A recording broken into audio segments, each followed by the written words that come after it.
Let's start chapter 4 from civics of class 7th, roles of the government health care. सरकार का हमारी health care facilities में क्या योगदान होता है, क्या रोल रहता है। सबसे पहले समझना है what does health mean, health का मतलब क्या होता है। Good health means our capacity to remain free from physical disorder, illness और इंजरीज। एक अच्छी सेहत का मतलब होता है कि हमारी बॉडी में ऐसी क्षमता हो कि हम किसी भी फिजिकल डिसऑर्डर का शिकार ना हो, कोई बीमारी ना हो, कोई इंजरी, किसी तरह की चोट वगैरह ना हो।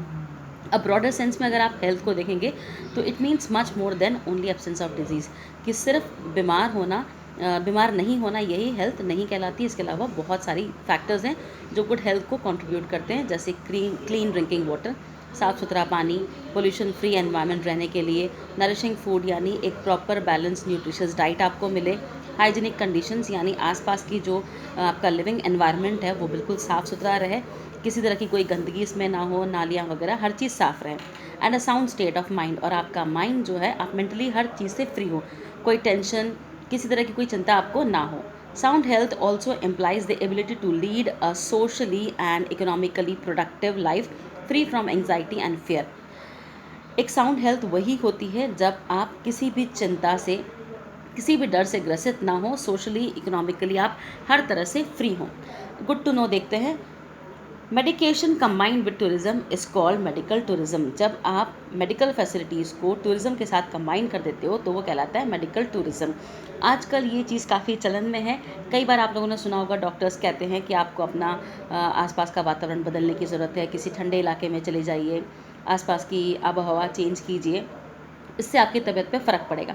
तो इस चीज़ के लिए भी कई लोग जो है इधर से उधर जाते हैं अच्छी सेहत के लिए, अपनी हेल्थ को सुधारने के लिए। Spa towns and sanatoriums may be considered an early form of medical tourism. Medical travel has become popular today due to less health care cost, lesser waiting time for certain procedure, ease of international travel and improvements in technology। अब क्योंकि आजकल fast technology आ चुकी है, travelling में कोई इतना problem नहीं आती, इसलिए लोग आराम से दूसरी कंट्रीज़ में जाकर मेडिकल फैसिलिटीज़ या टूरिज़्म दोनों को एंजॉय करते हुए मेडिकेशन का फ़ायदा ले सकते हैं, मेडिकल टूरिज़्म का। According to the World Health Organization (WHO) के according, the enjoyment of the highest attainable standard of health is a fundamental right of all human beings without any distinction। एक अच्छी सेहत हर इंसान का अधिकार है किसी भेदभाव के बिना। Health standards reflect economical, social and moral well-being of a country। एक अच्छी हेल्दी अगर सोसाइटी है, लोग हैं, तो ये उस कंट्री की प्रोग्रेस को दर्शाते हैं कि इकोनॉमिकली, सोशली हर तरह से वो कंट्री जो है इम्प्रूव्ड कंडीशन में है। Thus, it is crucial that the state plays an important role in promoting a healthy life among its citizens। इसीलिए यहाँ पर सरकार का रोल काफ़ी ज़्यादा प्रोमिनेंट हो जाता है कि वो अपने लोगों की हेल्थ पर ध्यान दें। Now health care services in India and overview. अब हम देखते हैं इंडिया में हेल्थ केयर सर्विसेज की कंडीशन क्या है। Here are some facts that will give you an idea about the present state of healthcare services in our country। यहाँ पर आपको कुछ पॉइंट्स दे रखे हैं जो आपको क्लियर करेंगे कि इंडिया में हेल्थ केयर कंडीशंस क्या है। सबसे पहले, India has the world's highest number of medical colleges. सबसे ज़्यादा मेडिकल कॉलेजेस इंडिया में है। It is also one of the leading countries in terms of the number of medical professionals qualifying every year.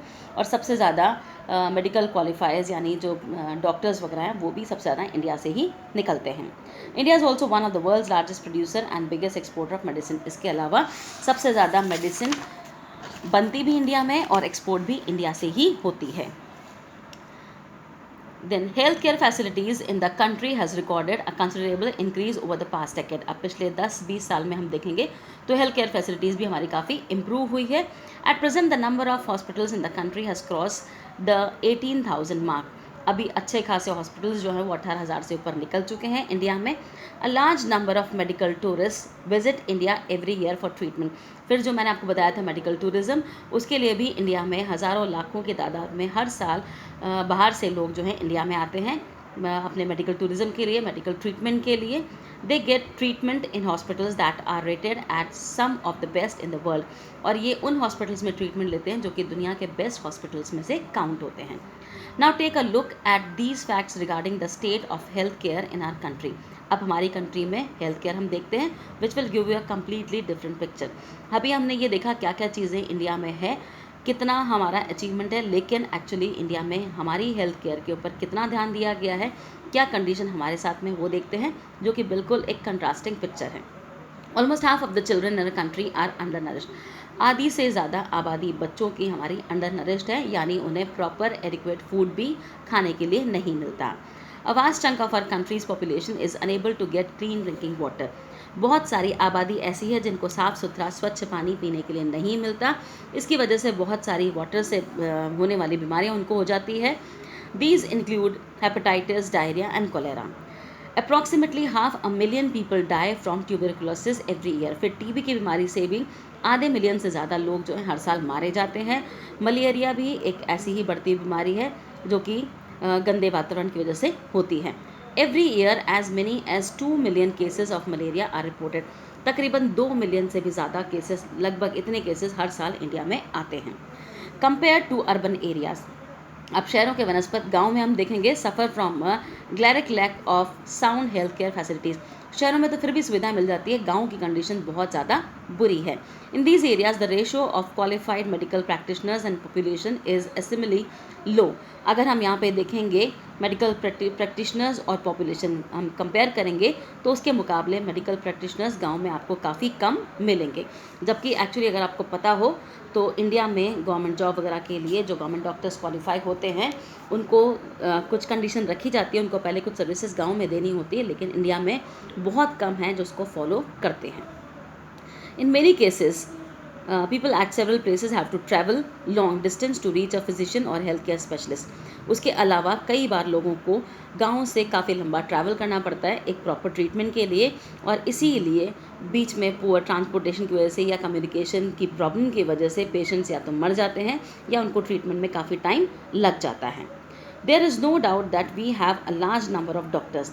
अब कोई doubt तो है नहीं कि हमारे पास डॉक्टर्स बहुत हैं, क्लिनिक्स हैं, हॉस्पिटल्स हैं, मनी है, नॉलेज है, एक्सपीरियंस है, सब कुछ है हमारे पास, लेकिन फिर भी हेल्थ केयर फैसिलिटीज़ हमारी अच्छी नहीं है।